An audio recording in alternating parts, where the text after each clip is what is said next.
Con motivo del tercer año del triunfo histórico democrático del pueblo de México, damos la más cordial bienvenida al presidente constitucional de los Estados Unidos mexicanos, licenciado Andrés Manuel López Obrador. Amigas, amigos, integrantes del gabinete de gobierno, representantes de instituciones, mujeres, hombres, servidores públicos, como es costumbre, cada 3 meses informamos al pueblo de México sobre la situación que guarda el país y la forma en que gobernamos. En los 3 meses que corresponden a este informe, se han presentado signos alentadores de recuperación de las crisis sanitaria y económica. De abril a junio se redujo considerablemente el número de contagios y, lo más importante, en este periodo se han registrado menos fallecimientos por COVID. Aunque se trata de un comportamiento mundial, porque ya empieza a sentirse el efecto positivo en la aplicación de nuevos medicamentos, especialmente por la vacuna, no debemos dejar de reconocer el esfuerzo conjunto hecho por el pueblo y el gobierno para ir recuperando poco a poco la normalidad.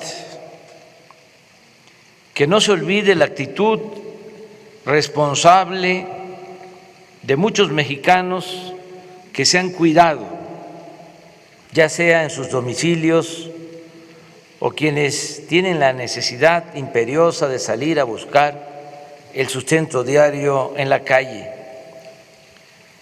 Que no se borre de la memoria la forma en que se cuidó en la familia a los adultos mayores y a quienes padecen de enfermedades crónicas.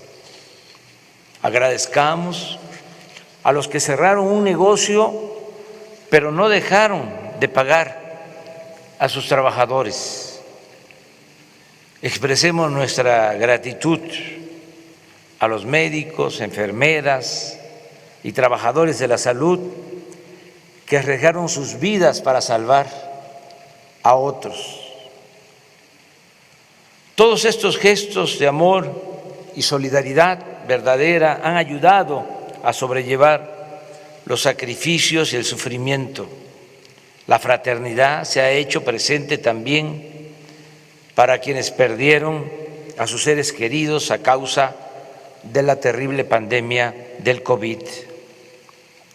En cuanto a nuestra actuación, hemos hecho todo lo que humanamente es posible para enfrentar esta pandemia y salvar vidas. Es público y notorio que informamos y respondimos a tiempo, que levantamos con oportunidad el sistema de salud pública que estaba en ruinas. No titubeamos en destinar recursos a la atención de la pandemia. En 15 meses el presupuesto de salud se ha incrementado en 70,000 millones de pesos. Se terminaron, reconvirtieron y equiparon hospitales. Se contrató y capacitó a más de 70,000 trabajadores de la salud. En fin, se logró que ningún enfermo se quedara sin una cama, equipo de respiración o personal de salud que lo atendiera. Aún cuando en estos sensibles y tristes acontecimientos no es correcto hacer comparaciones, me limito a decir que que nuestro país no está colocado ni en América ni en el resto del mundo en los primeros lugares en mortalidad por COVID. El Programa Nacional de Vacunación ha funcionado con eficacia y ha llegado a todos los pueblos de México. Hasta hoy hemos recibido 57.336.000 dosis de vacunas, Pfizer, Sinovac, Sputnik, AstraZeneca, Johnson & Johnson, CanSino, de farmacéuticas y gobiernos extranjeros que han demostrado con hechos su solidaridad con nuestro país, con México y con su pueblo. Destaco el apoyo de Cuba, de Argentina, de Estados Unidos, de Rusia, de China, de India. Llevamos el 35% de toda la población mayor de 18 años vacunada. Ya concluimos esta importante labor preventiva en Baja California. Es la primera entidad de las 32 donde se cumplió la vacunación, aún con una sola dosis. Y reitero el compromiso de vacunar aún también con una dosis a todos los mayores de 18 años del país para el mes de octubre, con el propósito de que lleguemos al invierno más protegidos. El tener en la actualidad 19 estados con semáforo verde, 8 en amarillo, 5 en naranja y ninguno en rojo, es también un buen indicador para la normalización de la actividad productiva, educativa y social del país. En el campo se está produciendo sin limitaciones. El año pasado la producción agropecuaria aumentó 2% y lo ha hecho otro tanto en lo que va de este año. El sector industrial está en franca recuperación y lo mismo el comercio, el turismo, los restaurantes, la aviación y otros servicios. Casi todos los pronósticos para este año coinciden en que la economía crecerá alrededor del 6%. No hemos contratado deuda pública adicional. Y como no sucedía en 3 décadas, el peso no se ha devaluado durante los primeros 2 años y medio de nuestro gobierno. El salario mínimo ha aumentado en 44% en términos reales, como no se veía en 36 años. No hemos aumentado en términos reales los precios de las gasolinas, el diésel, la luz. El gas ha aumentado un poco por encima de la inflación, pero ya vamos a corregir ese aumento muy pronto. Desde que llegamos al gobierno hasta la fecha, el índice de la Bolsa de Valores ha crecido en 20%. La inflación se mantiene estable. La tasa de interés que fija el Banco de México se ha reducido durante nuestro gobierno en 3.75%. Las reservas del Banco de México a finales de la administración pasada, el 30 de noviembre de 2018, eran de 173.775 millones de dólares. El día de hoy son de 192.886 millones de dólares, casi 20.000 millones de dólares más. Han aumentado el 11%. También es satisfactorio informar que de los 20.613.000 trabajadores inscritos en el Seguro Social antes de la pandemia, se perdieron 1.395.000, pero ya hemos recuperado 957.248, de modo que solo nos faltan 438.156 para estar como antes de la crisis sanitaria. Esto lo vamos a lograr en los próximos 3 meses. Lo más importante es que la pandemia no desembocó en una crisis de consumo. Gracias a las remesas y a los apoyos de los programas de bienestar que llegan y se aplican de abajo hacia arriba, de los más pobres hacia la cúpula de la pirámide poblacional, se ha podido evitar la falta de alimentos y otros bienes de primera necesidad. Hoy precisamente anuncia el Banco de México que las remesas que llegaron al país en mayo alcanzaron la cifra récord de 4.514 millones de dólares. Gracias, gracias, gracias, muchas gracias, paisanas y paisanos.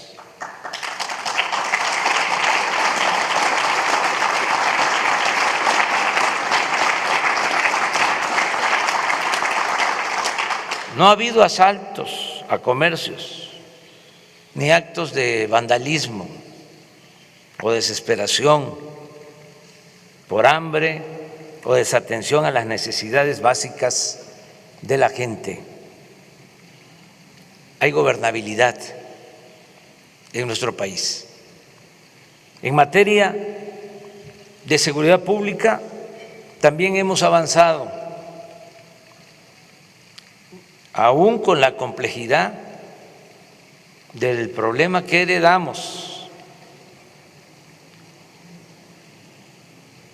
Ya estaban integradas las bandas,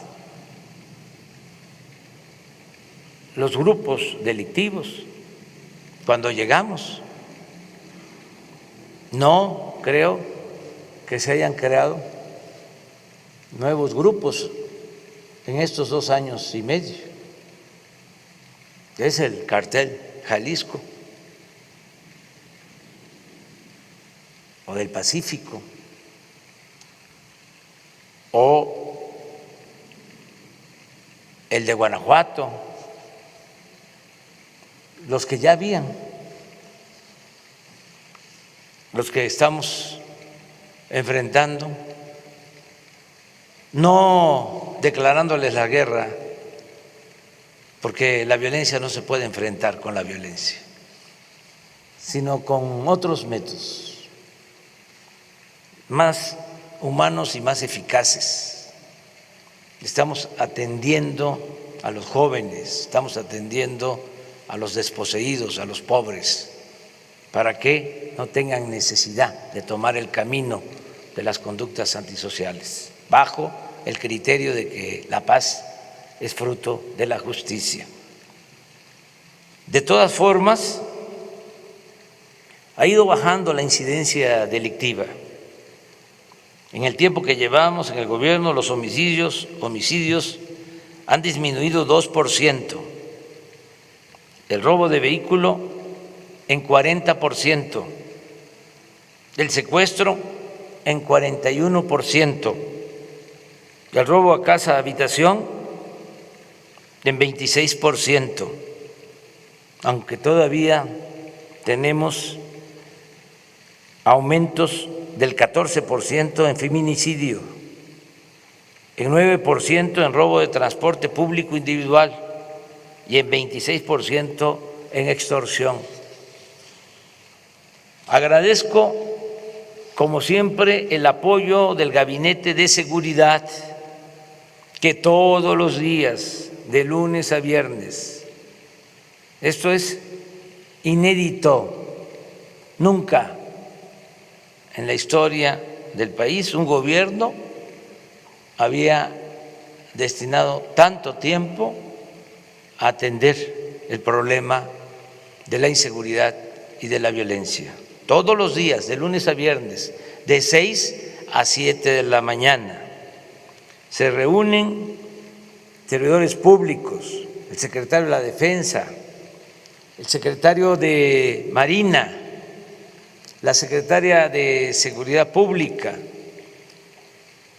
la secretaria de Gobernación, el consejero jurídico. Los lunes se invita a la jefa de gobierno de la Ciudad de México y se reciben los reportes, lo que sucede en todas las regiones del país. Se toman medidas para actuar y conseguir la paz y la tranquilidad. Aquí también aprovecho para agradecer el respaldo de todos los miembros del gabinete y de las instituciones que se han comportado a la altura de las circunstancias. Es un equipo de trabajo de mujeres y de hombres que han demostrado ser auténticos servidores públicos, trabajadores, honestos y algo que es muy importante, con profundas convicciones sociales. Aún con la crisis de la pandemia y de la economía,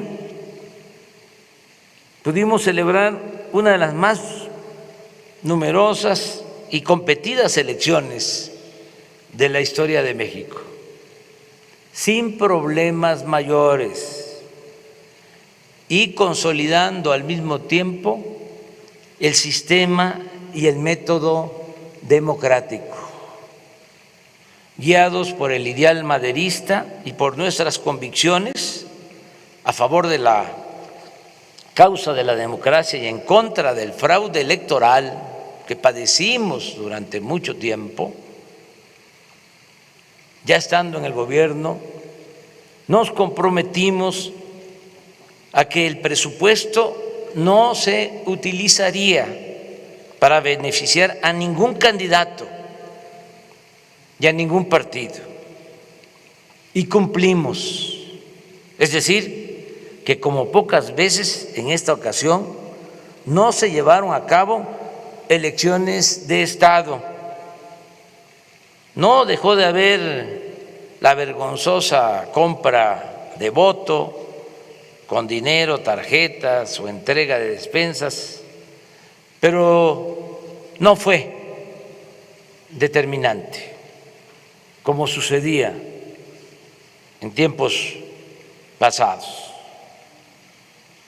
Además, no hubo masacres, no se desató la violencia contra ciudadanos inocentes para infundir miedo.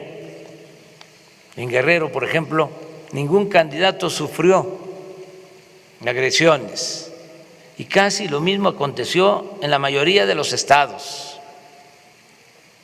El día 6 de junio se abrieron 162.538 casillas, el 99.98% de lo programado, y solo 32 casillas no fueron instaladas por el ambiente de violencia en algunos lugares de 7 municipios del país. La participación ciudadana para una elección intermedia no estuvo mal. Votó el 52% de los 93 millones de empadronados. Y algo muy importante, a pesar de que como en todas las elecciones se calientan los ánimos. En esta ocasión no hubo protestas postelectorales por acusaciones de fraude. No se registró ninguna manifestación significativa en las calles o en las plazas de la República. Se han garantizado libertades plenas, sin la represión política, mediática o policíaca de otros tiempos. En cuanto a los resultados, considero necesario analizar el hecho de que a causa de la transformación que estamos aplicando, se terminó de integrar un bloque conservador abiertamente opuesto al gobierno que represento y a las políticas públicas que llevamos a la práctica. Por eso trato el asunto en este informe, porque no hay duda de que este bloque conservador se constituyó para enfrentarnos, para detener el proceso de transformación que está en marcha. En primer término, señalo que este grupo reaccionario siempre será respetado y tendrá libertad para ejercer su derecho a disentir. Son adversarios, no enemigos. No los tratamos como ellos lo hicieron cuando nosotros estábamos en la oposición.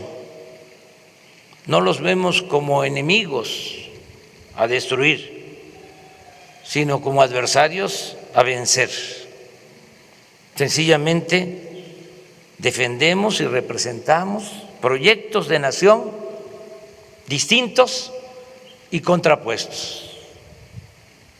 En ese bloque se unieron de manera legítima empresarios, dueños de medios de información, periodistas e intelectuales de derecha, líderes partidistas, dirigentes de la llamada sociedad civil y políticos del antiguo régimen, entre otros.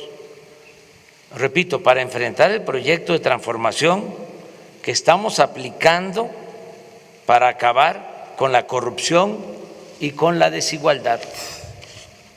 Como era de esperarse, nuestros básicamente a impedir que obtuviéramos la mayoría en la Cámara de Diputados, cuya facultad de esta Cámara de Diputados, facultad exclusiva, es la de aprobar el presupuesto. Hicieron todo, recurrieron hasta a la guerra sucia, pero afortunadamente no lograron su propósito. La alianza Juntos Hacemos Historia, que defiende nuestro proyecto de transformación, triunfó en 186 de los 300 distritos en disputa, en tanto que el bloque conservador obtuvo 107 y el Partido Movimiento Ciudadano 7.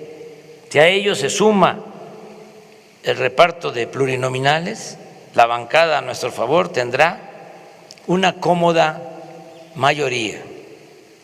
En otras palabras, ya se cuenta con la seguridad de que será aprobado el presupuesto destinado al desarrollo del país y al bienestar del pueblo. Se les ganó en buena lid, porque el pueblo es sabio.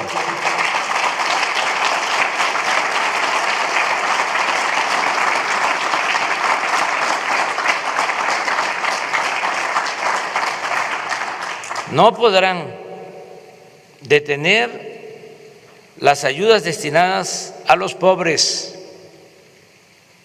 No podrán desaparecer como lo querían la pensión a los adultos mayores, a las niñas y niños con discapacidad, las becas para estudiantes de familias pobres, ni la atención médica y los medicamentos gratuitos.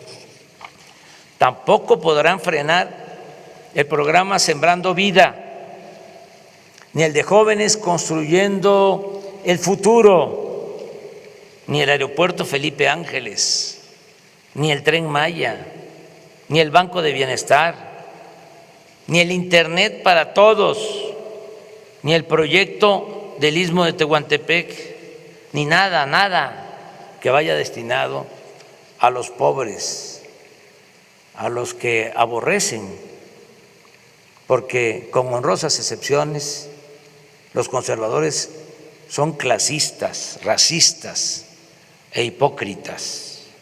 Como bien dijo en una de las pocas veces que trató el tema el presidente Juárez, lo cito textualmente: los ricos y los poderosos ni sienten ni menos procuran remediar las desgracias de los pobres. Podrá suceder que alguna vez los poderosos se convengan en levantar la mano sobre un pueblo pobre, oprimido, pero eso lo harán por sus intereses y conveniencia. Eso será una eventualidad que nunca debe servir de esperanza segura al débil. Hasta ahí la cita. Sin embargo, no poseo ni aspiro a tener el monopolio de la verdad absoluta.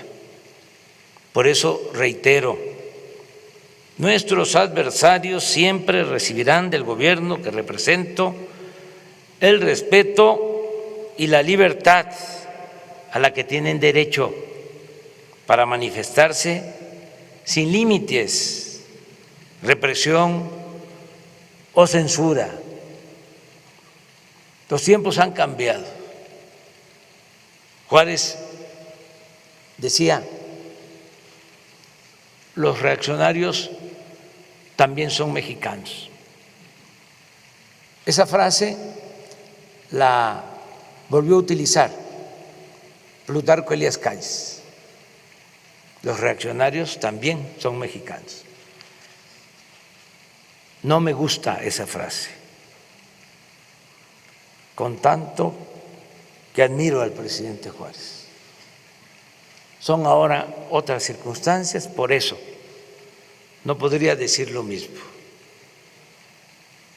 Claro que son mexicanos y que tienen todos los derechos a participar,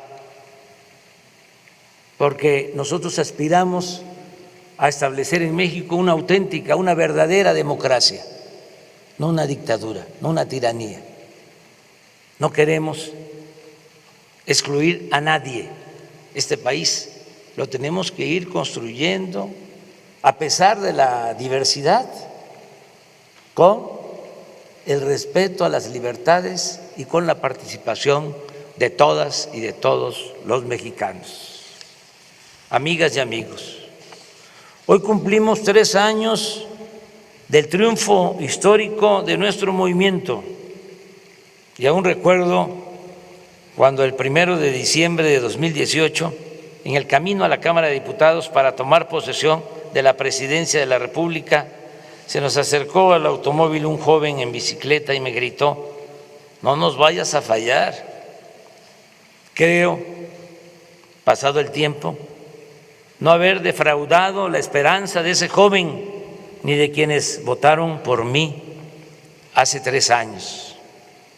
Posiblemente haya quienes imaginaron que sería de otra forma.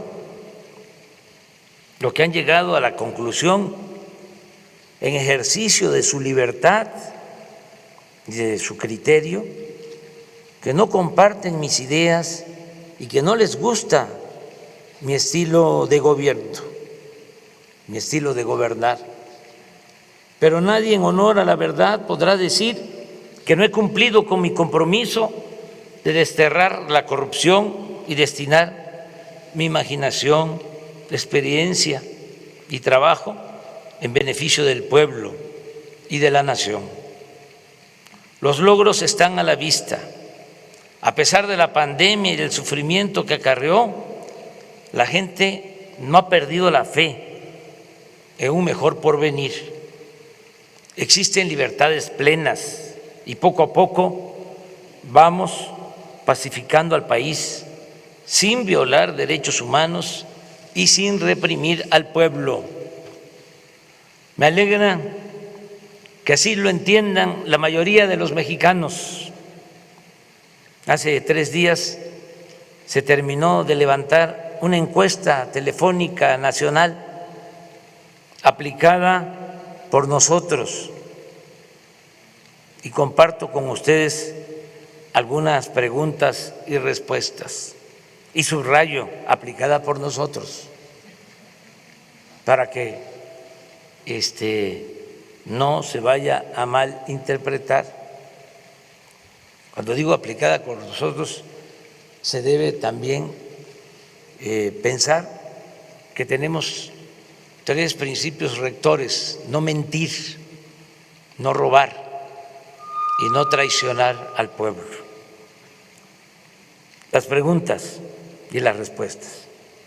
Con respecto al año pasado, ¿cómo es su situación económica actual? Mejor, 15.3%. Igual, 42.9%.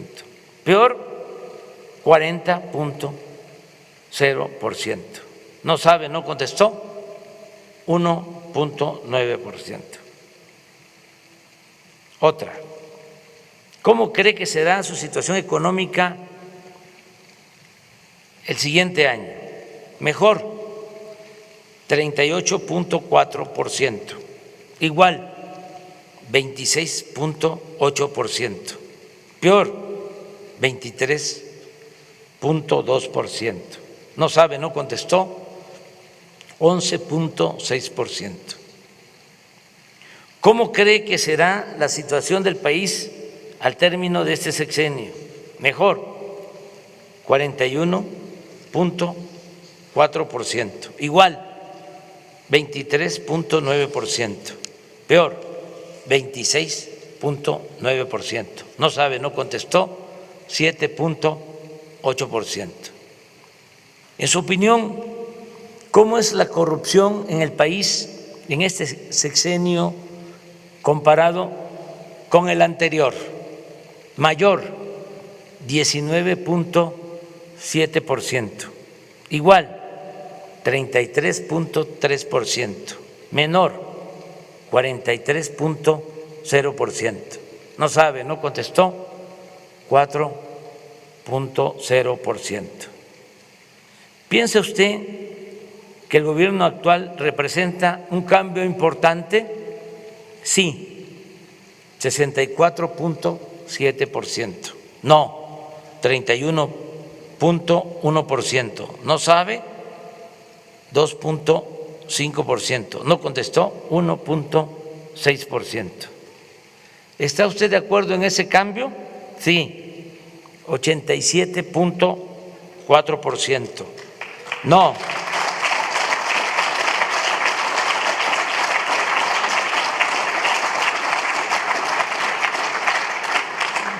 No, 9.6%. No sabe, 1.6%. No contestó, 1.4%. En una escala del 0 al 10, donde 0 significa que lo hace muy mal y 10 muy bien, ¿qué calificación le daría al presidente de la República? 6.7 en promedio. La revocación de mandato propone que si el pueblo no está satisfecho con la forma de gobierno del presidente en turno, se puede votar para que renuncie antes de terminar su sexenio. Si hoy fuera la consulta para valorar el trabajo del presidente, ¿usted votaría porque renuncie o que termine su sexenio? Porque continúe 72.4%.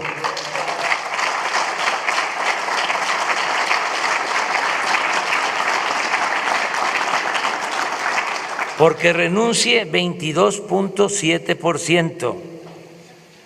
No le importa, le da igual 1.1%. No sabe o no contestó 3.8%. En fin, estamos bien calificados, pero aspiramos a convencer a más gente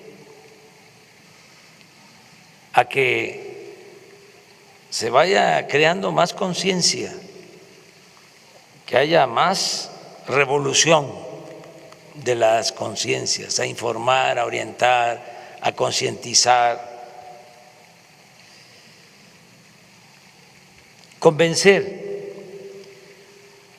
para elevar a rango supremo la honestidad y hacer gala, sentirnos orgullosos de la gran reserva de valores culturales, morales y espirituales que heredamos de nuestros antepasados. Esa es la grandeza de México. La fraternidad, como se afirma en la Guía Ética para la Transformación de México, es hacer propios los problemas de los demás. La fraternidad es el compromiso activo y afectivo, pero respetuoso en la búsqueda de soluciones a problemas de los demás. Idealmente debe ser la guía de la acción social de estados, gobiernos, instituciones, sociedades e individuos a fin de superar o aliviar el sufrimiento, la carencia y la indefensión de millones de personas. Es un deber colectivo de las naciones ofrecer a cada uno de sus hijas, a cada una de sus hijas e hijos, una cuna para nacer, un pupitre para aprender, herramientas para trabajar, una cama para dormir, una mesa para comer, un techo para guarecerse, un lugar en el hospital para curarse y una tumba para descansar. ¿Y cuál es la recompensa que obtendremos por dedicar el tiempo, todo el tiempo que sea posible a esta noble tarea? La recompensa será el estar bien con nuestra conciencia y con el prójimo y gozar de la inmensa felicidad que produce el ayudar a vivir a todas y todos en un país más libre, más justo, más seguro, más pacífico y más próspero. Termino, amigas y amigos, mexicanas, mexicanos, enviando este breve mensaje a todas, a todos ustedes, al pueblo de México. Gracias por refrendar su confianza en mi persona. Repito, yo siempre estaré a la altura de ustedes y nunca, jamás los traicionaré. Gracias, gracias, gracias, gracias de todo corazón. Muchas gracias.